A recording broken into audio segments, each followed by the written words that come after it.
Il y a 3 ans, j'ai perdu mon meilleur élément. Sophie, employée brillante, engagée, le genre de talent que toute entreprise rêve d'avoir. Elle était dans mon équipe depuis 4 ans et un matin, sans prévenir, elle a posé sa démission sur mon bureau. J'étais sous le choc. Pourquoi? Qu'est-ce qui s'est passé? Sa réponse m'a hanté pendant des mois. Elle m'a dit « Marc, je te parle depuis 2 ans. Tu ne m'as jamais entendu. » 2 ans. Pendant 2 ans, cette femme m'avait envoyé des signaux, des mots, des silences, des regards, et moi j'étais tellement occupé à parler, à diriger, à avoir raison, que je n'avais rien capté. Je pensais être un bon communicant. J'étais éloquent, persuasif, charismatique, disait-on. Mais ce jour-là, j'ai compris une vérité brutale. J'étais devenu un excellent parleur et un auditeur catastrophique.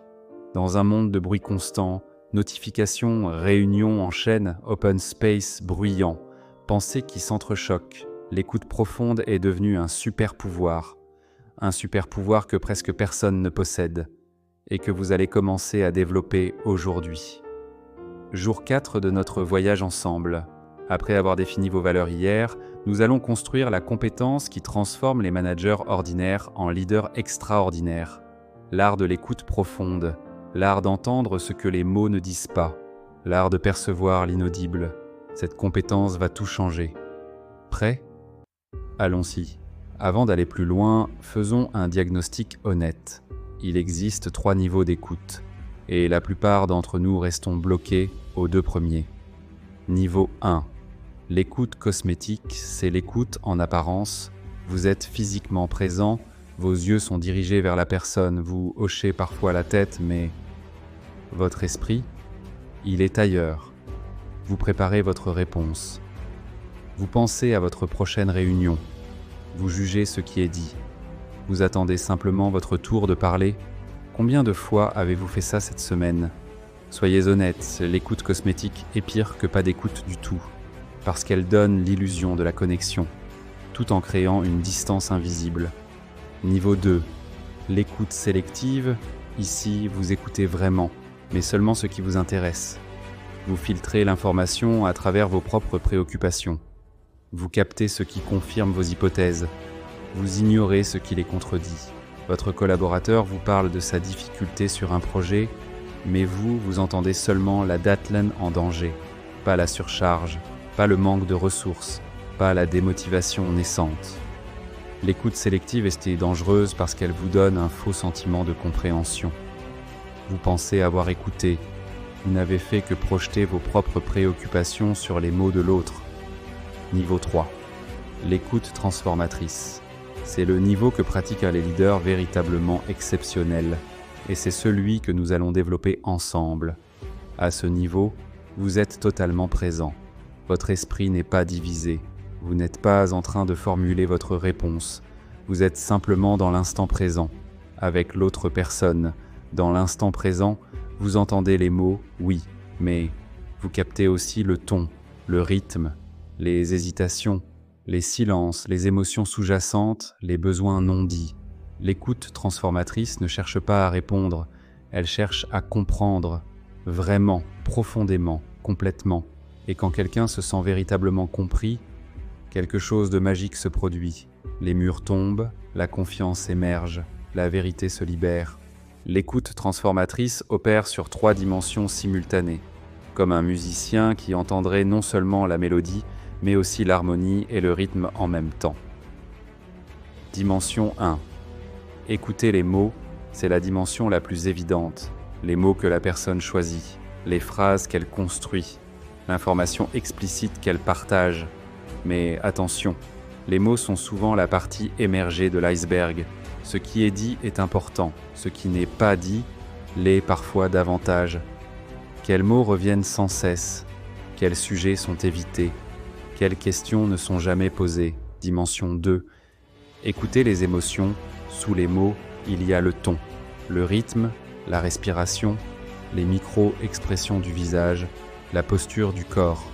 Tout ce langage non-verbal qui trahit ce que les mots tentent parfois de cacher. Un collaborateur vous dit « tout va bien, je gère ». Mais ses épaules sont tendues, son regard fuit, Sa voix tremble imperceptiblement. Les mots disent « tout va bien ». Le corps hurle « je suis submergé ».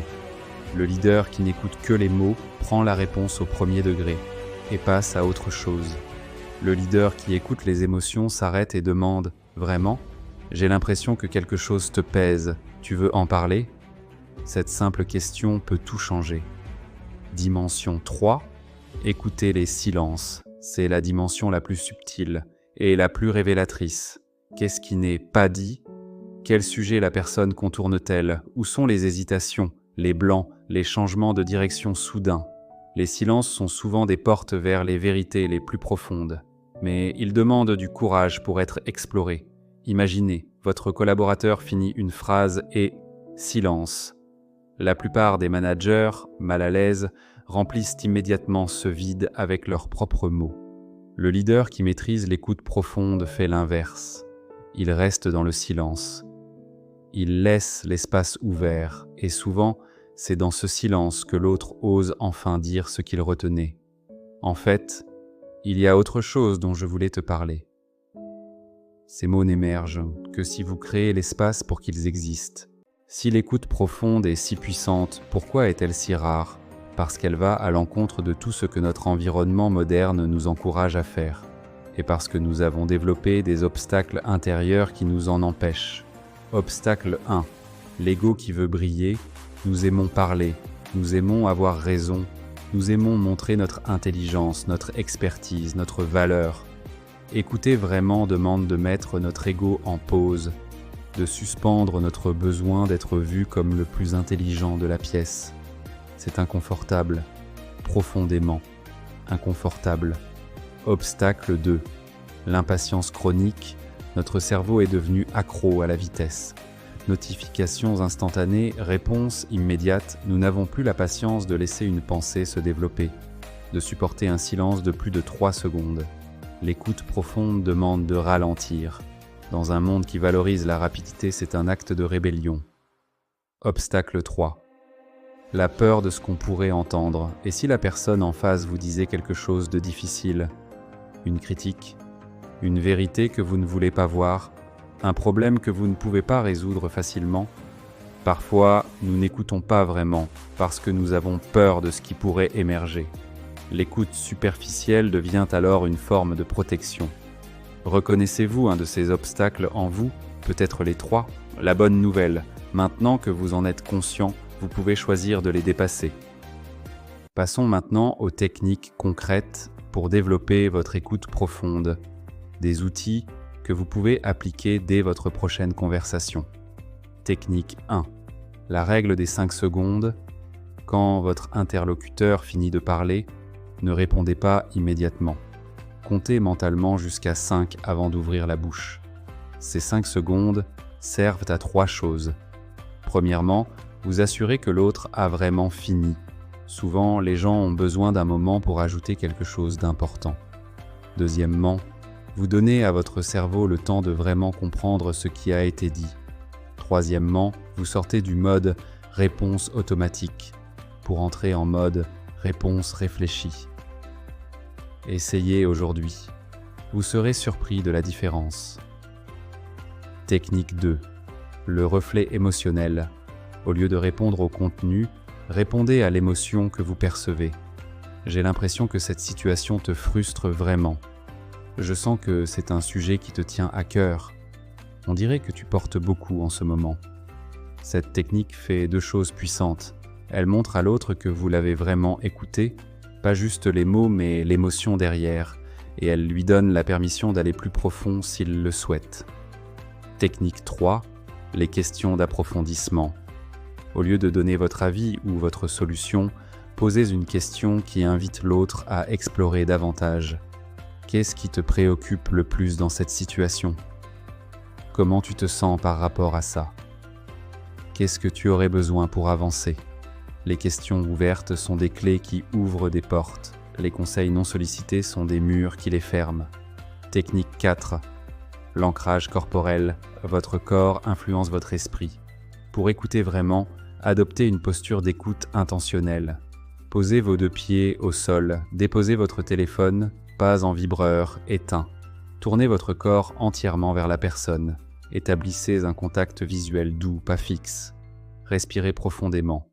Ce simple ancrage physique envoie un signal à votre cerveau. Je suis ici, maintenant, complètement présent. Et l'autre personne le ressent sans que vous disiez un mot. Voici l'exercice qui va transformer votre écoute cette semaine. Je l'appelle l'écoute intentionnelle. C'est simple et profondément difficile. Choisissez une conversation, aujourd'hui ou demain. Une seule. Avec un collaborateur, un collègue, peut-être même un proche. Une conversation d'au moins 10 minutes. Pendant cette conversation, engagez-vous à pratiquer les 4 techniques. Avant, ancrez-vous physiquement, pieds au sol, téléphone éteint, respiration.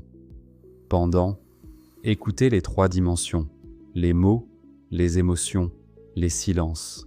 Quand l'autre finit de parler, comptez jusqu'à 5 avant de répondre. Proposez au moins un reflet émotionnel. Posez au moins une question d'approfondissement. Après, notez immédiatement vos observations. Qu'avez-vous entendu que vous auriez normalement manqué? Comment l'autre personne a-t-elle réagi différemment? Comment vous êtes-vous senti? Je vous préviens, cet exercice va être inconfortable. Vous allez devoir résister à l'envie de parler, de conseiller, de résoudre. Vous allez devoir tolérer des silences qui semblent interminables. Vous allez peut-être entendre des choses difficiles, mais si vous le faites vraiment, vous allez vivre un avant et un après, c'est inéluctable. Parce que quand quelqu'un se sent véritablement écouté, peut-être pour la première fois depuis longtemps, il ne vous donne pas juste de l'information, il vous donne sa confiance. Et la confiance est la monnaie précieuse du leadership. Revenons à Sophie, la collaboratrice que j'avais perdue parce que je n'avais pas su l'écouter. Il y a quelques mois, je l'ai recroisée. Elle avait quitté notre secteur, prospéré ailleurs. Et j'ai fait quelque chose que je n'aurais jamais fait à l'époque. Je l'ai écoutée, vraiment pendant 1 heure, sans interrompre, sans me justifier, sans essayer de la reconquérir. À la fin, elle m'a dit « Tu as changé, Marc, je ne sais pas ce qui s'est passé, mais tu es devenu quelqu'un qu'on a envie de suivre. Ce quelqu'un, c'est celui que vous êtes en train de devenir, jour après jour, compétence après compétence.